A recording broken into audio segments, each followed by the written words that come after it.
Good morning, children. Welcome to today's EVS class. Today we are going to start our last chapter, Web of Life. Before going to the chapter, tell me what all did we learn about this subject in the previous classes?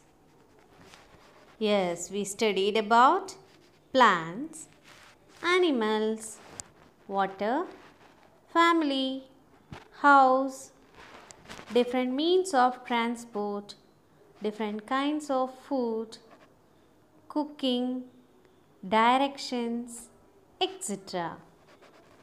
Do you know why did we learn about these things? Let's check why we learned all these things. Look at this picture.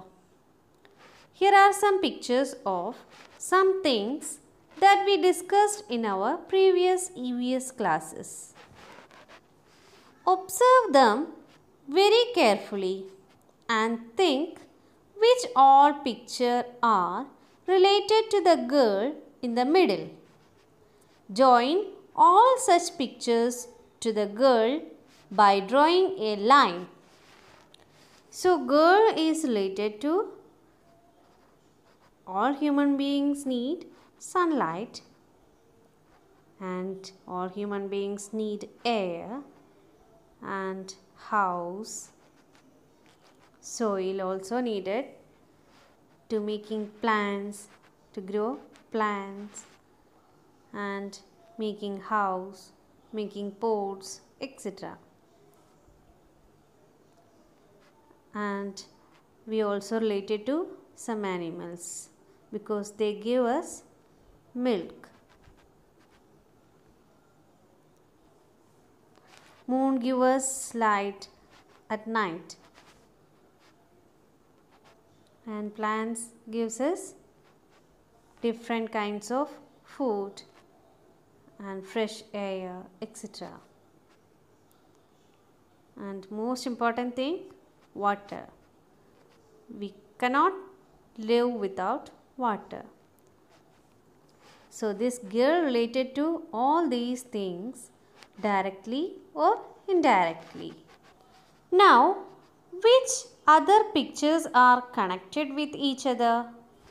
Connect all such pictures by drawing lines.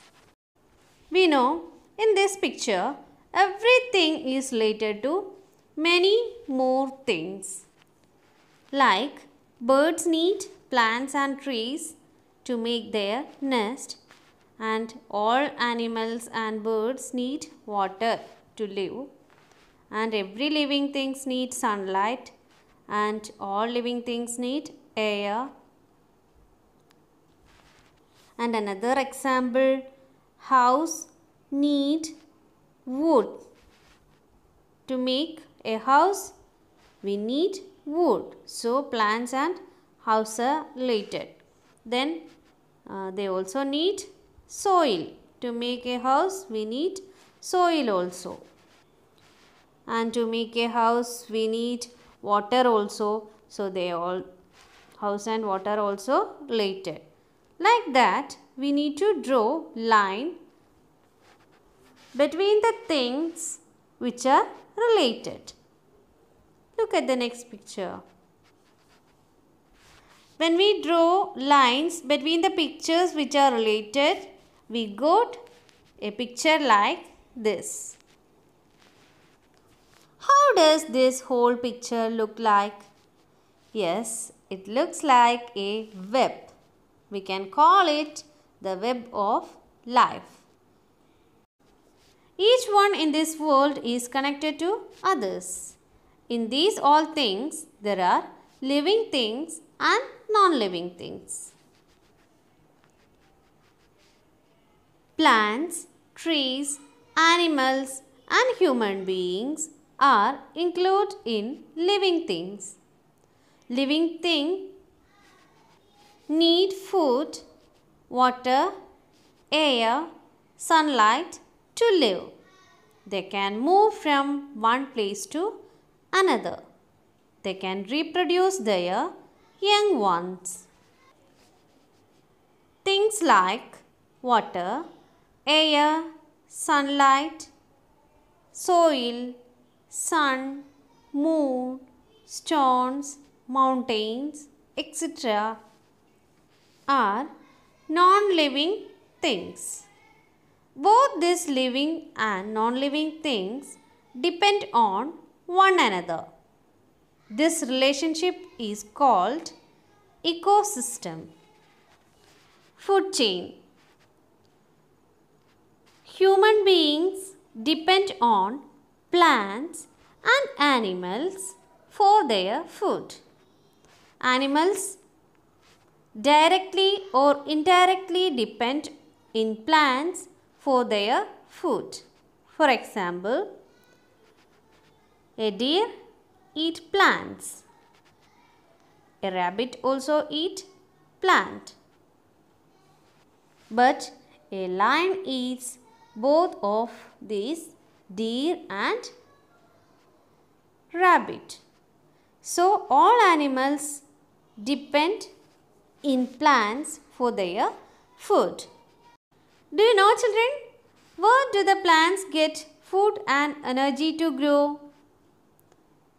They themselves make food by using sunlight, water, air and minerals. That is why plants are called primary producers. So, all animals and human beings depend on plants or other animals for their food. This is called food chain. For example, grasshopper eats grass. A frog eats grasshopper. Snakes eats frog. Eagle eats snake. So, this is a food chain. Next one, rabbit eats plants and lion eats rabbit. Another food chain, a rat eats corn, eagle eats rat. Another one, a rabbit eats carrot, but a fox eats rabbit. Like this way, every living thing depends upon any other living thing for their food. Like this, every living thing depends on any other living thing for their food. That is called food chain. So today we learned web of life, living things, non-living things, food chain. That's all for today. We will see again. Thank you.